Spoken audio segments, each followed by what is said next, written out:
ہمارا جو موضوع ہے مکشفات منازل احسان المعروف مقالات حکمت دارالسان جلد نمبر اول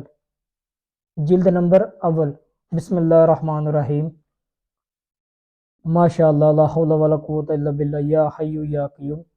مقالات حکمت کا جو سب سے پہلا مقالہ ہے قرآن کی تعمیل میں ڈرنا کفر، قرآن کی تعمیل میں ڈرنا کفر اور مرنا شہادت ہے، کافر سے بدتر اور شہید سے بہتر کوئی موت نہیں، الحمد حی القیوم۔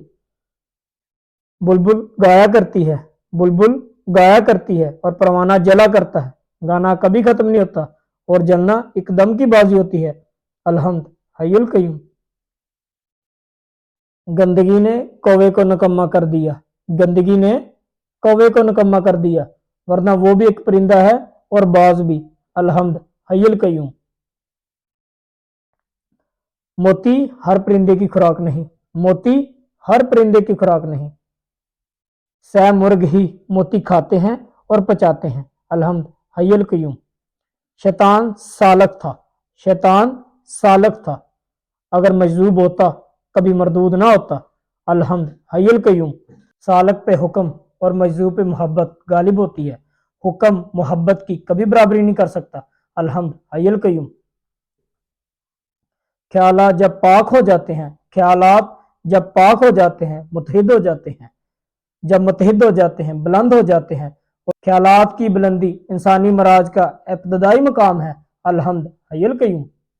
مقالہ نمبر 8، اہل ذکر اللہ کی راہ میں مرے اگرچہ اپنے بستر پہ مرے انہیں ایک خصوصی زندگی عطا ہے جو عام مردوں کو حاصل نہیں، پس ہم انہیں عام مردوں میں کیوں کر شمار کر سکتے ہیں۔ اللہ تعالیٰ نے فرمایا جو اللہ کی راہ میں مارے گئے انہیں مردہ مت کہو بلکہ وہ زندہ ہے، تم اسے نہیں سمجھتے۔ سورہ البقرہ آیت نمبر 154، الحمد حی القیوم۔ مقالہ نمبر 9، مردوں کی قبروں پر بے شک گنبد بنانا منع ہے، مردوں کی قبروں پر بے شک گنبد بنانا منع ہے اور نہ ہی آج تک کبھی کسی نے کسی مردے کی قبر پر گنبد بنایا، الحمد حی القیوم۔ مقربین حق حقیقتاً زندہ ہے اگرچہ صورتاً زندہ نہیں، الحمد حی القیوم۔